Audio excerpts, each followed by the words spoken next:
Picture this. Daniel sits at a coffee shop watching couples laugh at the next table. He's been on 7 dates this month. Each one started promising, then faded into polite distance. He doesn't understand why. His brain never stops analyzing, connecting dots others don't see, finding meaning in conversations that most people treat as noise. And that's exactly why he's sitting alone right now. You've been sold a comfortable lie your entire life that intelligence attracts people, that depth creates connection, that thinking deeply makes you more interesting. But your brain is actually building walls you can't see. The smartest people you know are often the loneliest. There's a psychological reason for this that nobody wants to admit. Your capacity for deep thought becomes the very thing that isolates you from human connection. Society celebrates thinkers, philosophers, the intellectually curious. But in relationships, in friendships, in everyday interactions, depth often registers as something else entirely. Something uncomfortable that makes people pull away. Your prefrontal cortex processes information at levels most brains don't reach. You see patterns, implications, deeper meanings in simple statements. While someone says, "Nice weather today," your mind explores climate anxiety, existential dread, the fleeting nature of pleasant moments. This isn't a flex. This is your daily reality, and it's exhausting everyone around you without you realizing it. Because while you're diving deep, they're trying to stay on the surface where it's safe. Meet Sophie, who kills every conversation by asking questions nobody else thinks to ask. What do you mean by that? But why do you feel that way? Have you considered the opposite perspective? Her friends started inviting her to fewer gatherings. She thought she was being curious, engaged, intellectually honest, but her brain's need for depth read as interrogation to others, as judgment disguised as interest. Her thinking patterns created distance she never intended. Here's what happens in social dynamics when your mind operates on multiple levels simultaneously. Other people's brains are designed for efficiency, for quick emotional reads and surface-level exchanges that build rapport. Your brain rejects efficiency for accuracy. The psychology of attraction relies heavily on cognitive ease, the brain's preference for information that's simple to process. When you introduce complexity, nuance, layers of meaning, you're literally making the other person's brain work harder, and brains hate unnecessary work. Think about Trevor, who met someone at a party and started discussing the philosophical implications of their career choice within 10 minutes. He thought he was showing genuine interest. She thought he was intense, overwhelming, maybe even criticizing her life decisions. His intention was connection through depth. The result was disconnection through cognitive overload. Her brain sent signals that this interaction required too much energy, triggered mild stress responses, associated him with discomfort rather than pleasure. Your mind doesn't register this happening because you're energized by complex thought, but mirror neurons in other people's brains are picking up your intensity and interpreting it as social threat.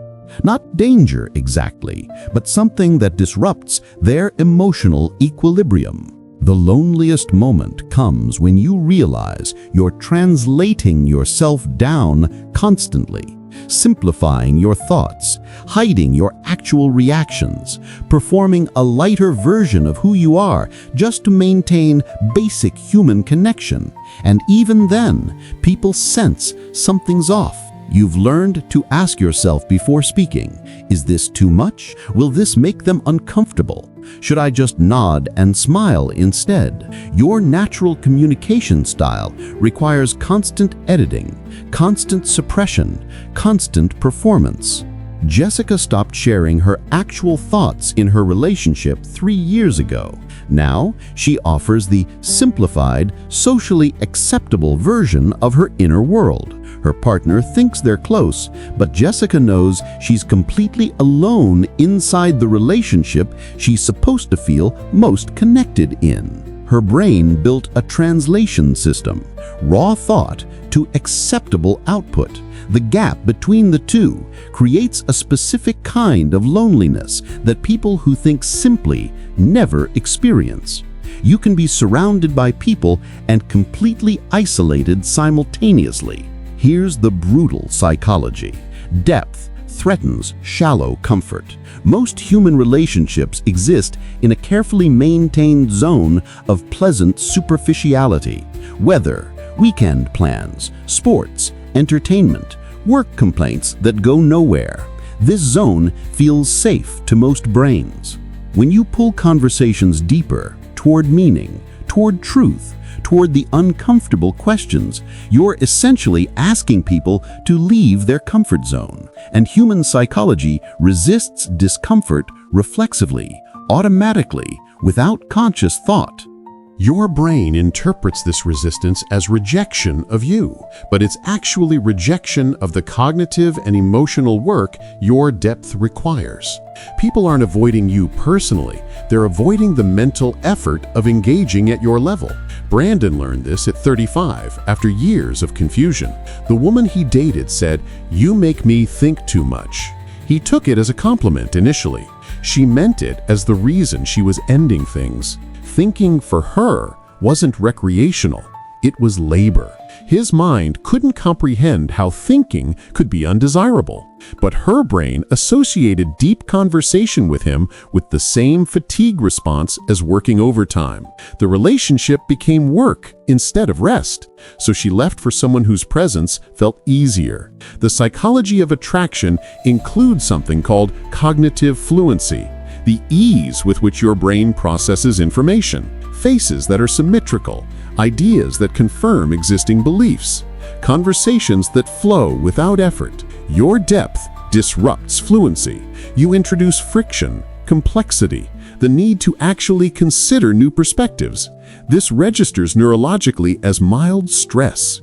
Repeated exposure to this stress makes people associate you with discomfort. They don't hate you. Their nervous system just prefers easier interactions. So you've developed coping mechanisms. You dumb yourself down. You stay quiet when you have thoughts. You laugh at jokes that aren't funny. You pretend the surface is enough. But your brain knows you're performing, and the isolation intensifies. The relationship dynamics shift in predictable ways.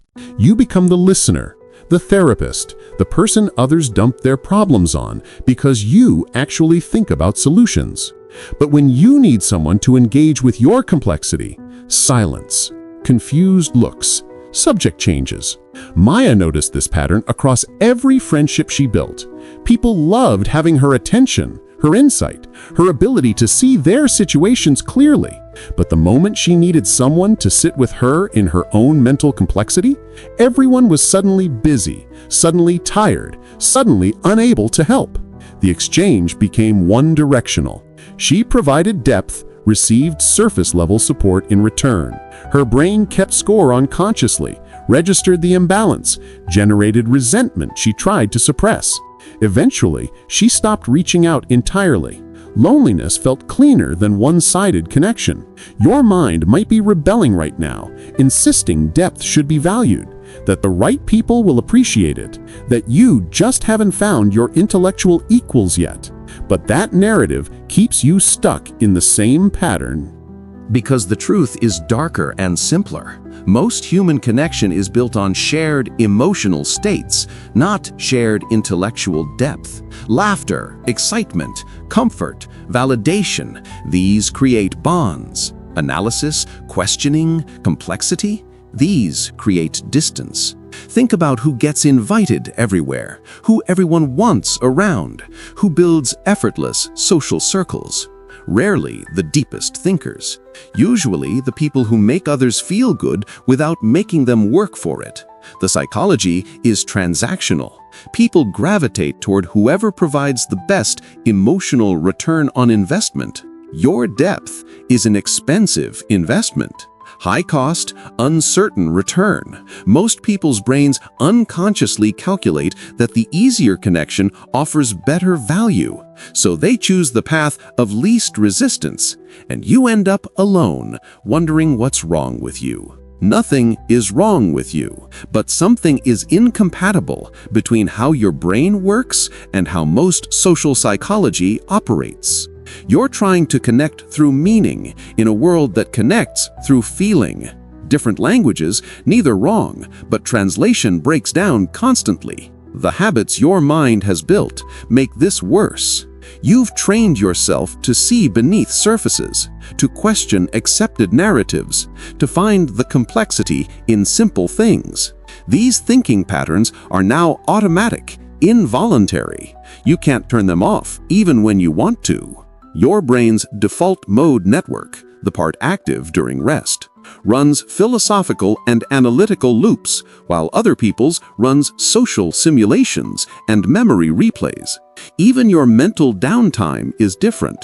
The gap between your inner world and theirs keeps widening. Connor tried meditation, mindfulness, techniques to quiet his mind and be more present. It helped temporarily, but his natural thinking style always returned. Because you can't fundamentally change how your brain processes reality. You can only manage it better. The real question becomes, do you adapt yourself to fit social norms, or do you accept the loneliness that comes with being yourself? Both options hurt. One slowly erases you, the other isolates you. There's no clean answer. Here's what most advice gets wrong. It tells you to find your tribe, locate other deep thinkers, surround yourself with intellectuals. As if depth seeking depth automatically creates connection, but often it creates competition, judgment, the pressure to prove your thinking is valid. Two overthinkers in relationship can become a spiral of analysis that prevents actual emotional intimacy. Both people living in their heads, both seeking depth, neither providing the emotional groundedness the other actually needs. Depth doesn't cure loneliness. Sometimes it amplifies it. You need to understand the difference between depth as a tool and depth as an identity. One you control, one controls you. When thinking deeply becomes who you are rather than what you do, you've trapped yourself in the pattern causing your isolation. The psychology of confidence applies here in unexpected ways. People are drawn to those who seem certain, settled, comfortable in their conclusions. Your mind never settles. It questions, revises, considers alternatives. This reads as uncertainty, and uncertainty repels. Even when you're absolutely right, the fact that you arrived at rightness through questioning makes you less attractive than someone who's wrong but certain. Human brains evolved to follow confidence over accuracy. Your thinking style works against this instinct. So what do you do with a mind that isolates you? You learn to code switch, to speak depth with the few who can handle it, and speak surface with everyone else. Not dishonesty, but appropriate disclosure, matching depth to capacity. Rachel figured this out after years of pain. She stopped expecting everyone to meet her at her level, stopped resenting people for preferring lighter interaction. She saved her complexity for the rare person who sought it, offered ease to everyone else. Her loneliness decreased slightly, though it never disappeared completely. Because part of having a mind like yours means accepting that full understanding from another person might be impossible. The best you can hope for is someone who respects your depth without needing to swim in it constantly. The path forward isn't dumbing yourself down or finding some mythical soulmate who thinks exactly like you. It's building a relationship with your own mind that doesn't require external validation. Learning to be enough company for yourself that others become optional rather than necessary. Your depth will always repel some people. That's not a flaw in you or them. It's a feature of how different brains build connection. Stop fighting it. Stop resenting it. Stop trying to fix it. Start accepting it as the cost of how you're built. Some minds are designed for breadth of connection, others for depth of thought. Yours chose the latter, probably before you had any say in the matter. The loneliness is real. The isolation is painful, but it's also the price of seeing what others miss. You'll die with thoughts no one fully understood, questions no one else thought to ask, and a mind that never quite fit the world it inhabited. But you'll die having actually thought, having actually seen, having actually lived in the depths most people spend their entire lives avoiding.